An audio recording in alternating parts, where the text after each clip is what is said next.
तो स्वागत है आपका जनरल साइंस की इस अमेजिंग क्लास में। जनरल साइंस की पिछली क्लास में हमने मानव रोगों के बारे में पढ़ना स्टार्ट किया था, जिसमें कि हम सबसे पहले हम जन्मजात रोगों के बारे में पढ़ा था, जिसमें कि हमने गुणसूत्रीय विकार और मेंडेलियन विकारों के बारे में पढ़ा था। उसके बाद हमने उपार्जित रोगों में जीवाणु जनित और विषाणु जनित दोनों रोगों के बारे में पढ़ लिया था। आज की इस क्लास में हम मानव रोग वाला टॉपिक पूर्ण करेंगे और फिर नेक्स्ट क्लास में नया टॉपिक स्टार्ट करेंगे। तो आज की क्लास में हम पढ़ने वाले हैं प्रोटोजोआ जनित रोग। प्रोटोजोआ, जिसको कि हम आदिम जीव के रूप में जानते हैं या फिर आदिम जीव कहते हैं, उसकी ट्रिक है, मतलब उससे होने वाले प्रोटोजोआ से होने वाले रोगों की ट्रिक है पपीता, आम, चक, कालू, श्वेत निंद्रा में है। तो इसका अर्थ क्या है? तो पपीता से हो गया पायरिया, आम से हो गया अमीबिय पैसिज, चक से हो गया चगास ज्वर, और कालू से हो गया कालाजर बुखार, श्वेत से हो गया श्वेत प्रदर, और निंद्रा से हो गया निंद्रा रोग। उसके बाद में से हो गया मलेरिया रोग। ये कुछ रोग हैं जो प्रोटोजोआ से होते हैं। सबसे पहले इन रोगों में हम पढ़ेंगे पायरिया रोग। पायरिया रोग, जिसका कि रोगाणु है एंट अमीबा जिजीबेलिस जिजनीबेलिस। और इसका माध्यम क्या है? तो इसका माध्यम है दूषित जल से। ये हमारे शरीर में दूषित जल से होता है। इसके लक्षण क्या होते हैं? तो मुख से तीव्र दुर्गंध आती है और मसूड़ों में पस या मवाद हो जाता है। इसका इलाज क्या है? तो इसका इलाज है एंटीबायोटिक्स। उसके बाद अमीबिय पेशिज, जिसे हम अमेबियसिस भी कहते हैं, इसका रोगाणु क्या है? तो इसका रोगाणु या फिर प्रोटोजोआ है एंट अमीबा हिस्टोलिका या फिर एंट अमीबा हिस्टोलिटिका। और इसका माध्यम भी दूषित जल है। इसका लक्षण क्या है? तो इसमें आंतें प्रभावित होती हैं, हमें उल्टी होती हैं और खूनी दस्त होती हैं। इलाज क्या है? तो इसका भी इलाज एंटीबायोटिक्स हैं। उसके बाद चंगास जीवाणुवीय पेशिश भी शाइगेला जीवाणु से होता है। उसके बाद चंगास ज्वर। चंगास ज्वर क्या है? तो इसका रोगाणु है ट्रिप्नोसोमा जिमिकुस। इसका वाहक है किसिंग बग या फिर जिसे हम ट्रिटोनियम कीट भी कहते हैं। इसका लक्षण क्या है? तो आँख, लीवर और हृदय प्रभावित होता है और इसका इलाज भी एंटीबायोटिक्स है। उसके बाद कालाजर बुखार, जिसका कि रोगाणु है लिमनशिया लिश्मनिया शैवाल होता है, वो प्रोटोजोआ होता है, उससे ये रोग हमें होता है। इसका वाहक है बालू मक्खी या फिर सैंड फ्लाई। इसका लक्षण क्या है? तो तेज बुखार होता है, शरीर पर फफोले हो जाते हैं। ये कालाजर बुखार अफ्रीका का रोग है। उसके बाद श्वेत प्रदर या फिर लिकोरिया। ये लिकोरिया है क्या? तो इसका रोगाणु है डाइक्रोमोनासा वेजिनेलिस। और इसका लक्षण क्या है? तो यौन समस्या उत्पन्न होती है, जननांगों से श्वेत द्रव्य बहता है। उसके बाद निद्रा रोग या फिर स्लीपिंग सिकनेस। इसका रोगाणु है ट्रिप्नोसोमा।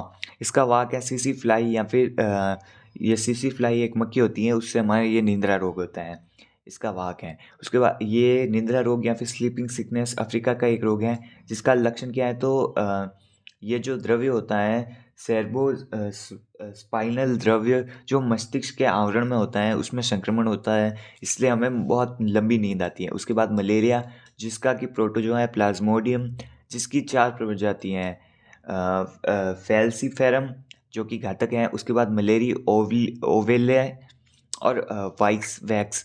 इसका मलेरिया का अर्थ क्या होता है? तो मेली वायु। उसके बाद मलेरिया का वाहक होता है मादा एनाफिलीज मच्छर। प्लाज्मोडियम का जीवन चक्र 2 होता है। एक तो मच्छरों में तो होता है ये स्पाइरोजिस अवस्था, और मेजोराइटिस अवस्था मानव में होती हैं। ये अलैंगिक, मच्छरों में अलैंगिक अवस्था होती हैं और मानव में लैंगिक अवस्था होती है। लक्षण क्या होता है? तो तेज बुखार, कभी छूटेगी ठंड, और इसमें क्या होता है? आरबीसी और प्लीहा प्रभावित होता है। इसी कारण मलेरिया के रोगों को जो थैलीसीमिया या फिर जिसे हम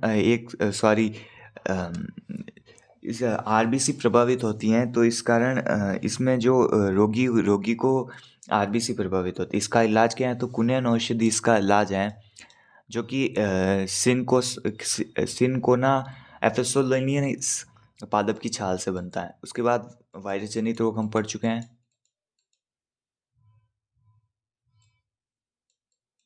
उसके बाद हम कृमि जनित रोग पढ़ेंगे। कृमि जनित रोग 2 हैं। सबसे पहले है हाथीपाव रोग, जिसे हम एलिफेंटिसिस या फिर कीलपाव भी कहते हैं। ये एक सामाजिक रोग का उदाहरण है। इसका कृमि क्या है? तो विचुरेरिया। वाहक मादा न्यूक्लियस मच्छर, मादा क्यूलेक्स मच्छर, इसका लक्षण क्या होता है? तो लिम्स या फिर लासिका ग्रंथियों में संक्रमण होता है, हाथ पैर फूल जाते हैं। नारू वाला रोग क्या होता है? तो इसका कृमि होता है ड्रैगनकुलिस। इसका लक्षण क्या होता है? तो पैर में फोड़ा हो जाता है और रेशे के समान कृमि निकलता है। उसके बाद कवक जनित या फिर फंगस जनित रोग सबसे पहले आते हैं। ब्लैक फंगस रोग, जिसका कवक होता है म्यूकस माइकोसिस। इसमें क्या होता है? तो ये अंगों में संक्रमण होता है और रोग प्रतिरोधक क्षमता, जो हमारी इम्यूनिटी सिस्टम होता है, उसको कम करता है और इससे मौत भी हो सकती है।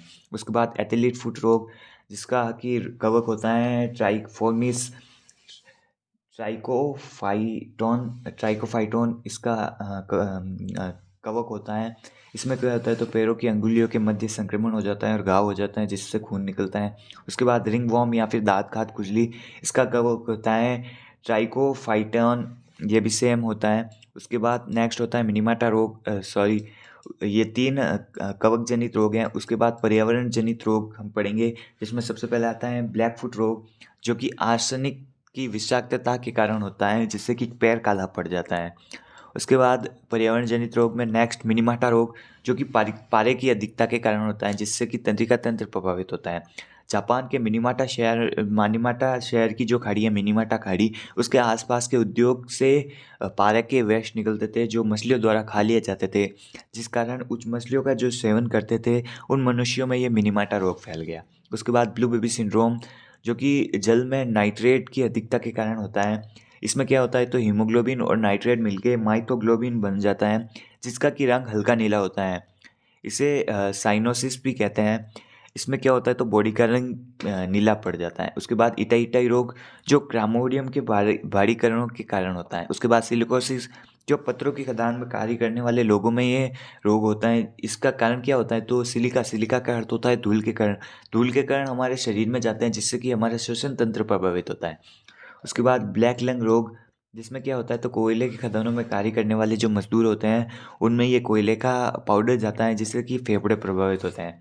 उसके बाद एम्फाई एम्फाइसीमा रोग, वो किसके कारण होता है? तो अधिक सिगरेट पर पीने के कारण ये एम्फाइसीमा रोग होता है। तो आज की क्लास में हमने मानव रोग वाला टॉपिक पूर्ण कर लिया है। अब हम नेक्स्ट क्लास में धातु अधातु वाला टॉपिक स्टार्ट करेंगे। आपके एग्ज़ाम से पहले पहले हम ये आपके जो 5-7 टॉपिक दे रखे हैं, वो पूरा करवा के रहेंगे।